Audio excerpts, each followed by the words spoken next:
नमस्कार। सबसे बड़ा मुद्दा, सबसे बड़ी बहस देख रहे हैं आप और मैं हूं आपके साथ रोहित कुमार। देश के गृह मंत्री अमित शाह ने जब से देश में मार्च 2026 तक नक्सलवाद खात्मे की समय सीमा तय की है, उसके बाद से ही सरकार ने लाल आतंक पर करारा प्रहार करना शुरू कर दिया है।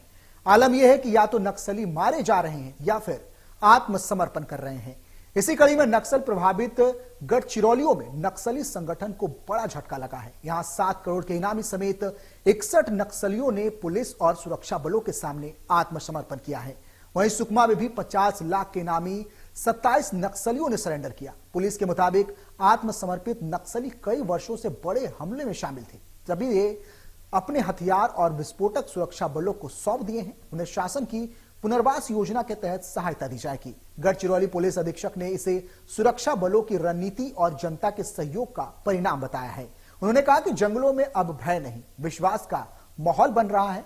वहीं उप मुख्यमंत्री विजय शर्मा ने कहा कि इतनी बड़ी संख्या में नक्सलियों का मुख्यधारा में लौटना स्वागत योग्य है। केंद्र और राज्य सरकार की संयुक्त रणनीति नक्सल उन्मूलन में मील का पत्थर साबित हो रही है। वहीं कांग्रेस प्रदेश अध्यक्ष दीपक बैज ने सरकार पर सवाल उठाते हुए कहा कि आत्मसमर्पण की सच्चाई सामने लाई जाए। उन्होंने मांग की है कि आत्मसमर्पित नक्सलियों का पूरा रिकॉर्ड और हथियारों का विवरण सार्वजनिक किया जाए। इस पर उप मुख्यमंत्री अरुण साव ने पलटवार करते हुए कहा कि आत्मसमर्पण पूरी तरह पारदर्शी प्रक्रिया है। उन्होंने कहा कि दीपक बैज को खुश होना चाहिए कि बस्तर शांति की ओर बढ़ रहा है, ना कि हर बार सवाल खड़े करना चाहिए। आज इसी मुद्दे पर विस्तार से चर्चा होगी। चर्चा के लिए कुछ मेहमान भी जुड़ेंगे।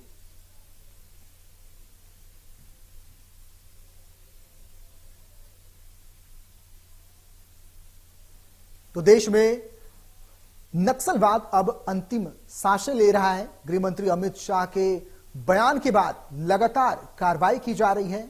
या तो नक्सली मारे जा रहे हैं या तो नक्सली सुरक्षा बलों के सामने आत्मसमर्पण कर रहे हैं। आत्मसमर्पण के दौरान वे अपने हथियार भी सुरक्षा बलों को सौंप रहे हैं। हालांकि कांग्रेस लगातार इस पर सवाल खड़ा कर रहा है और नक्सलियों के समर्पण को पारदर्शिता देने की बात कर रहा है। उनका आरोप है कि नक्सलियों के समर्पण की प्रक्रिया को में पारदर्शिता लाई जाए, इसकी पूरी जानकारी जनता को दी जाए, इसकी पूरी जानकारी विपक्ष के साथ साझा की जाए। इस पर भारतीय जनता पार्टी के तरफ से भी यह साफ कर दिया गया है कि नक्सलियों का आत्मसमर्पण पूरी तरह से पारदर्शिता के साथ हो रहा है। कोई भी चीज, किसी भी चीज को छुपाया नहीं जा रहा है।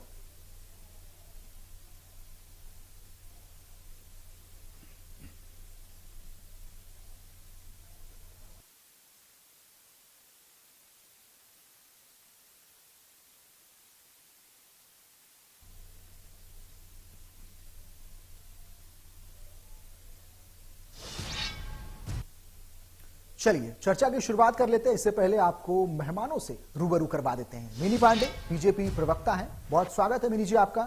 सौरभ साहू कांग्रेस प्रवक्ता हैं। सौरभ जी, आपका भी इस चर्चा में बहुत बहुत स्वागत है। धन्यवाद। सौरभ साहू जी, सबसे बड़ा सवाल और सबसे पहले चर्चा की शुरुआत आपसे करेंगे।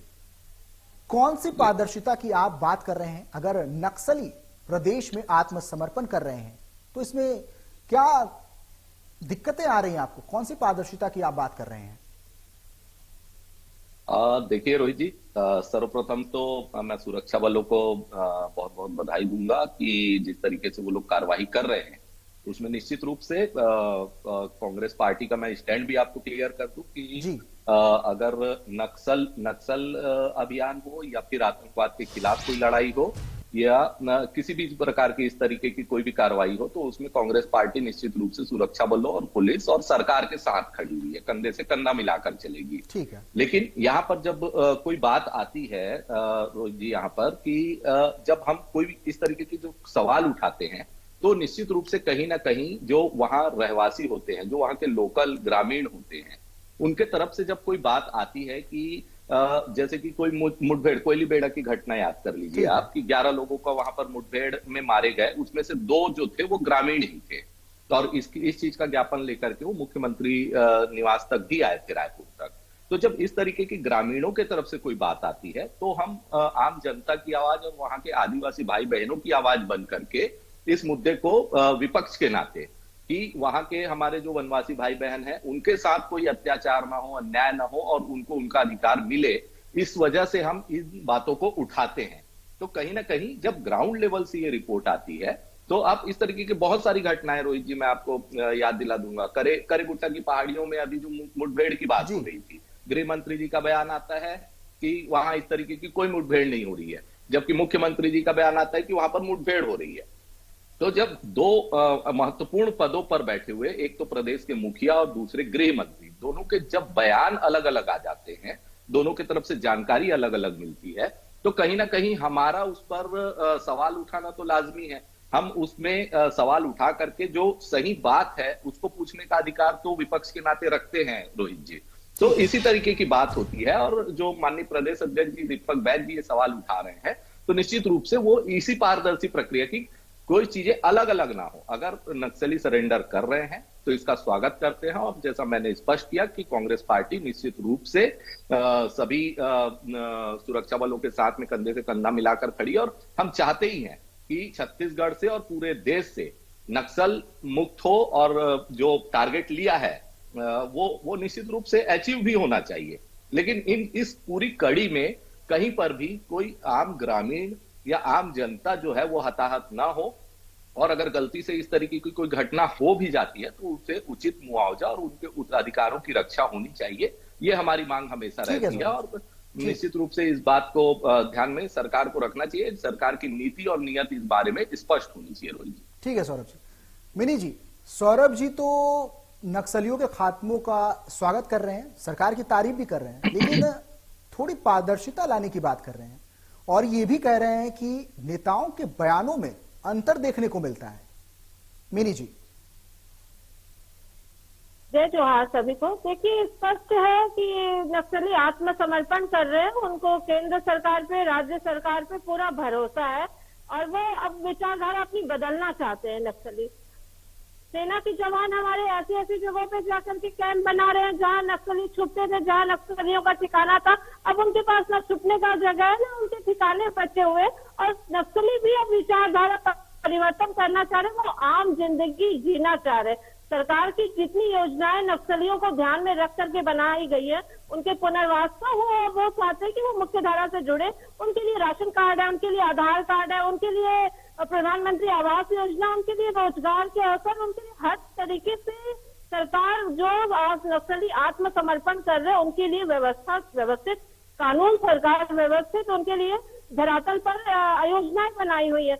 नक्सली उन सबसे प्रभावित होकर के अब वो मुख्य धारा से जोड़ना चाह रहे हैं। और देखिए, जो भी आत्मसमर्पण हो रहा है वो ऑन कैमरा, ऑन रिकॉर्ड, और सुरक्षा बल के पास उनकी पूरी जानकारी लिखित में वो हथियार सहित हो रहे हैं। तो ऐसा कहीं भी कुछ भी नहीं है कि जैसा अभी कांग्रेस के द्वारा बोला गया कि एक इवेंट करके कर रहे, तो ऐसा कुछ भी नहीं है। देखिए, आप भी स्पष्ट देख रहे हैं कि ये बंद कमरे में ये सब नहीं हो रहा है, ये सब सार्वजनिक सेना के अपने हमारे सुरक्षा बल के जवान को के साथ नक्सली आत्मसमर्पण कर रहा है। तो इस तरह की कहीं कोई स्थिति परिस्थिति नहीं है, और कांग्रेस को इस तरह नहीं कहना चाहिए कि इसको गलत दिशा में लेके नहीं जाना चाहिए। ये सुरक्षा बलों की शौर्य पराक्रम है, और नक्सली अब हमसे जुड़ना चाहते हैं, नक्सली वापस आना चाहते हैं। नक्सलियों के लिए अब इस योजना है जिनसे उनको लाभ मिलेगा, तो वो भी अपने विचार को बदल करके मुख्य धारा में वापस आ रहे हैं।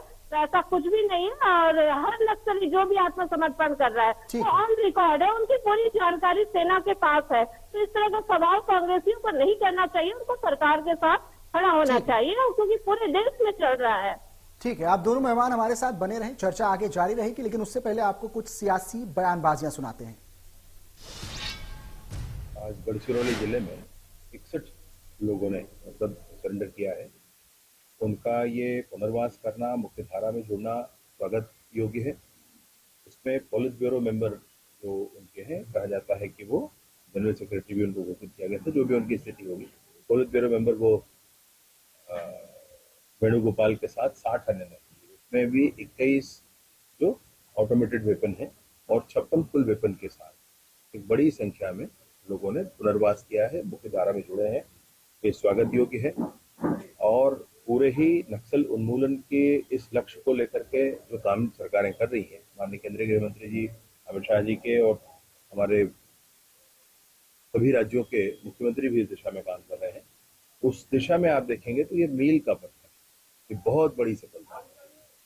पॉलिट ब्यूरो मेंबर अभी कुल मिलाकर 4 हैं, उसमें से एक ने आज मुख्य धारा में आना स्वीकारा है। सरेंडर कैसे करते हो आपको भी पता है, और पिछले 15 साल से सरेंडर ये लोग कैसे करते थे वो मीडिया को भी पता है, बस्तर की जनता पता है, सबको पता है।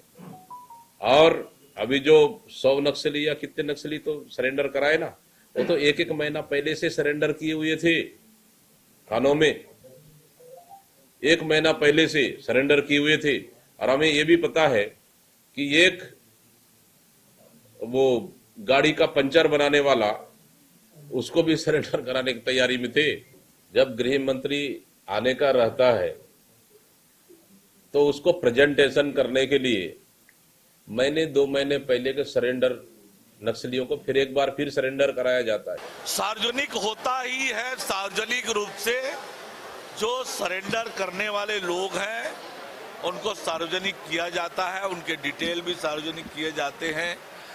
दीपक बैज जी को प्रसन्न होना चाहिए कि उसका बस्तर शांति और खुशहाली की ओर आगे बढ़ रहा है, पर क्यों ऐसा वो पूछते हैं ये समझ से परे है।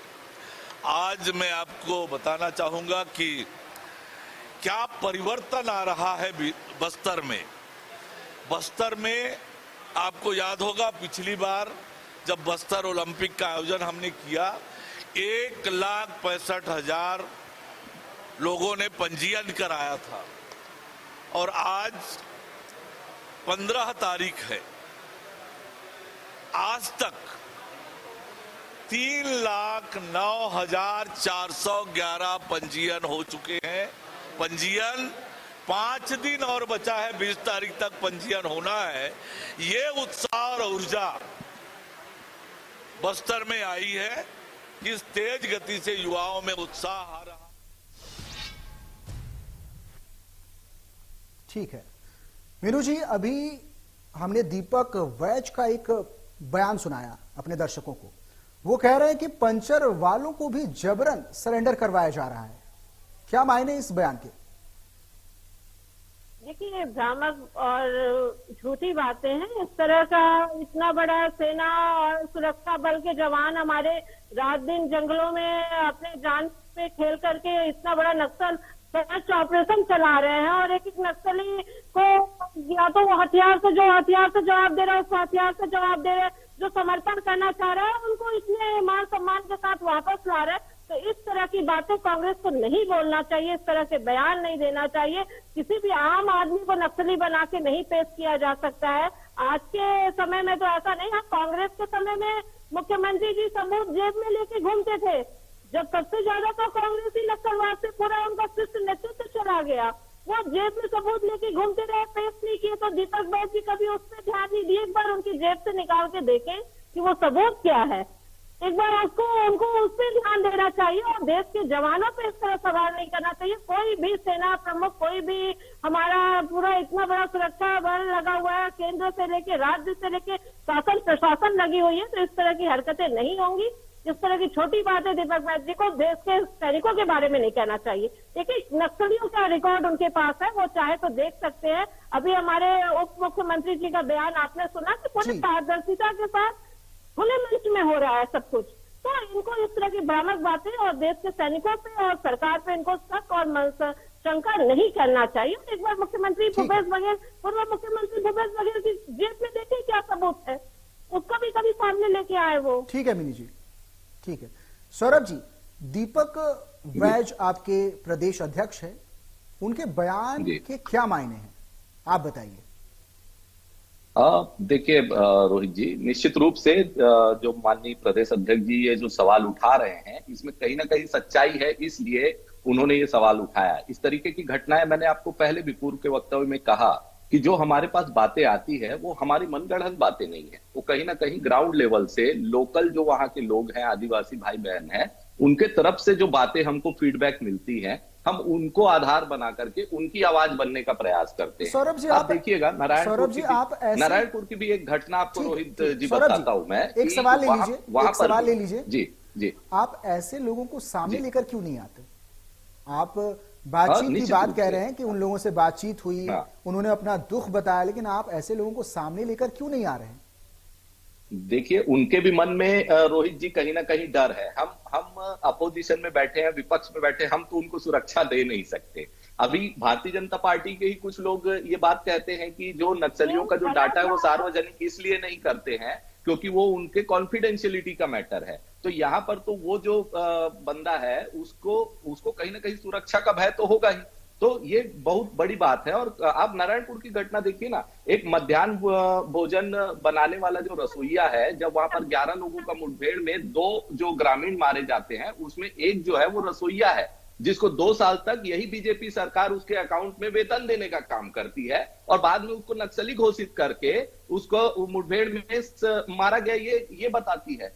तो ये जो इनकी नियत और मंशा को दिखाता है कहीं ना कहीं। और इस तरीके की बहुत सारी घटनाएं, आप केपीएस गिल की बात कर लीजिए, नक्सली मामलों के एक्सपर्ट माने जाते हैं। रमन सरकार के जो शासन काल है उनमें उनका आरोप है रमन सिंह जी के ऊपर कि वेतन लो और चुपचाप बैठो, ये उनका वक्तव्य है कहीं ना कहीं।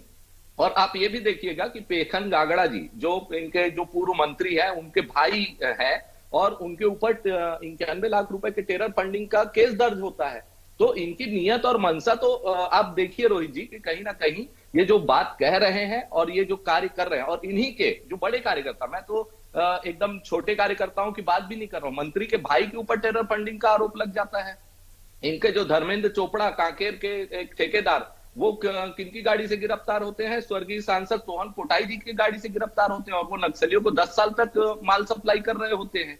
तो इस तरीके की बहुत सारी जो घटनाएं आती है, तो कहीं ना कहीं विपक्ष के नाते हमको तो सवाल पूछना है, लेकिन उसका अगर ये सम्मानजनक जवाब नहीं दे पाएंगे तो हम लगातार सवाल पूछते रहेंगे और जनता के हित में कार्य करते रहेंगे। रोहित जी, सौरभ जी, आपने अपना पक्ष बहुत अच्छे तरीके से रखा, लेकिन कुछ चीजें क्लियर नहीं हो पा रही हैं।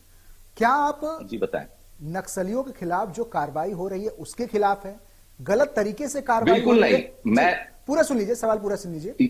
जी गलत तरीके से कार्रवाई हो रही है, आप ये कहना चाहते हैं, या फिर गलत लोगों को, जो मासूम लोग हैं, उसे फंसाने का काम किया जा रहा है, ये कहना चाह रहे हैं? इसे जरा क्लियर कर दीजिए, क्योंकि आपका पक्ष।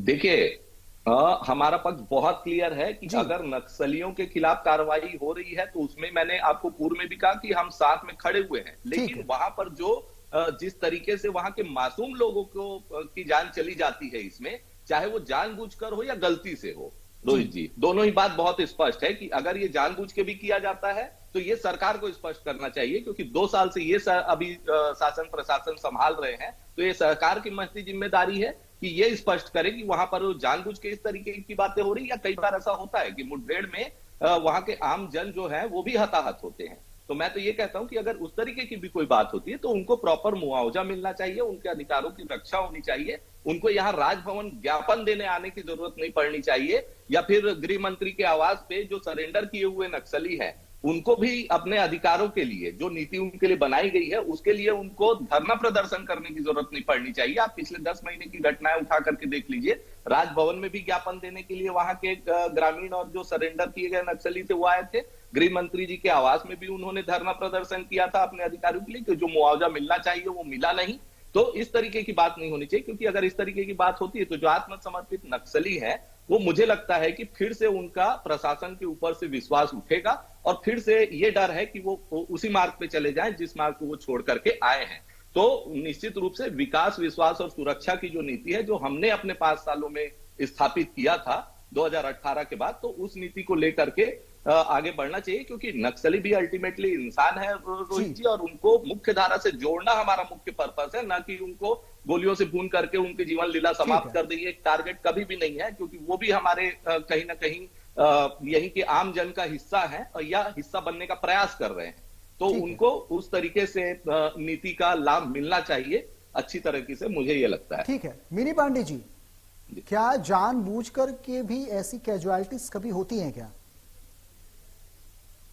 देखिए, बिल्कुल भी निराधार बातें हैं। इस तरह से इतने संवेदनशील मुद्दों पे ऐसा कुछ भी सरकार या प्रशासन की तरफ से नहीं किया जा सकता है, और बिना किसी सबूत तथ्य इन सब के किसी भी सामान्य व्यक्ति को नक्सली नहीं डिक्लेयर कर सकते हैं, और ना ही तो आत्मसमर्पण में ऐसे लोगों को खड़ा कर सकता है। हथियार के साथ नक्सली आत्मसमर्पण कर रहे हैं, और ये तो पूरा पुलिस बल, मैंने कहा ना, जंगलों में ऐसी ऐसी जगहों पे कैंप बन गया जहां उनके ठिकाने थे, जहां उनकी छुपने की जगह थे। और नक्सली देखिए अब समझ रहे हैं कि ये सही समय है, सही सरकार है, हम अब आत्मसमर्पण करेंगे तो मुख्य धारा से जुड़ेंगे। ये पिछला 5 साल कांग्रेस अपना देखे, नक्सलियों के साथ तो इनके साथ गांठ थे, जिसके चलते नक्सली यहाँ पे इतने बढ़े हुए हैं। आज बस्तर देखिए, बस्तर जैसे क्षेत्रों में नक्सलियों के ग्राम में बिजली पहुंच रही है, कार्य उजला पहुंच रहा है, बच्चे पहली बार स्कूल जा रहे हैं, टीवी देख रहे हैं, पंप से पानी आ रहा है। तो सरकार की मंशा पे आप सवाल उठा ही नहीं सकते हैं, और इस तरह की झूठ प्रोपोगंडा सरकार कर ही नहीं सकती। तो कांग्रेस के समय में आप तो देखेंगे बोरेबासी का भी इवेंट कर डाले लोग करोड़ों का घोटाला करके। तो ये वो इवेंट नहीं है, इसलिए कांग्रेस अपनी परिपाटी ना समझे। भारतीय जनता पार्टी की सरकार है, और एक एक व्यक्ति को ध्यान में रख करके, आदिवासी जनजाति की हितों को ध्यान में रख करके इतना बड़ा ऑपरेशन चलाया जा रहा है, ताकि वहाँ की जनजाति को भी सुरक्षा मिले, नक्सलियों से सुरक्षा मिले। ठीक है मिनी जी, क्लोजिंग कमेंट सौरभ जी। हाँ रोहित जी, देखिए एक बहुत महत्वपूर्ण डाटा आपको देता हूं, एनसीआरबी का डेटा है। मिनी जी जो कह रही थी उस बात पे कि नक्सली घटना में हमारे समय में, हमारे 5 साल में 68% की कमी आई थी, और 85% की कमी आई थी जो आम जन हताहत होते हैं नक्सली घटनाओं में, उस तरीके की जो केसेस होते हैं उसमें 85% की। एनसीआरबी का डेटा है, सेंट्रल गवर्नमेंट का डेटा है। 3 बार अमित शाह जी यहाँ बस्तर दौरे पे आते हैं, और वो ये इस बात की तारीफ भी करते हैं कि नक्सली घटनाओं में कमी आ रही है। यहाँ छत्तीसगढ़ की कांग्रेस सरकार केंद्र सरकार के साथ तालमेल करके बहुत अच्छा काम कर रही है। ये इनके ही पार्टी के जो बड़े नेता है, गृह मंत्री हमारे, वो ये बात कहते हैं। तो ये निराधार बात वाली बात जो है वो मिनी पांडे जी अपना, मुझे लगता है कि नॉलेज पहले चेक करें और उसके बाद फिर बात करें। चलिए ठीक है। कितनी सुरक्षा बल के जवान शहादत होते थे उसका रिकॉर्ड हमेशा आता था, कभी नक्सलियों की उसका रिकॉर्ड नहीं आया कि इतने नक्सली। एनसीआरबी का डेटा आपको चेक करना चाहिए मिनी पांडे जी, आपके समय भी आया हुआ है, हमारे समय का डेटा आप चेक कर लीजिए। जवान शहीद होते थे उस समय, हमारे जवान शहीद होते थे ब्लास्ट में। 5 साल हमने देखा है वहाँ पे आम जनता को वहाँ पे मरते हुए। अभी पिछले 2 साल में कितने आईईडी ब्लास्ट हुए हैं, हमारे तो बहुत सारे वहां पर मित्र हैं, कितने सारे लोग वहां पर शहीद हो गए, तब जाकर के ये सरेंडर वाली जो प्रक्रिया है वो पूरी हो पा रही है। तो जवान तो शहीद इस समय में भी बहुत हुए हैं, और रमन सरकार में तो हमने देखा ही है 15 साल में क्या हाल हुआ है और किस तरीके से कार्रवाई की गई है। ठीक है, दोनों मेहमानों का शुक्रिया। चर्चा को यहीं पे खत्म करेंगे। हमारे साथ जुड़ने के लिए आपका एक बार फिर से धन्यवाद। तो बड़ी बहस में फिलहाल इतना ही, आगे खबरों का सिलसिला जारी रहेगा। नमस्कार।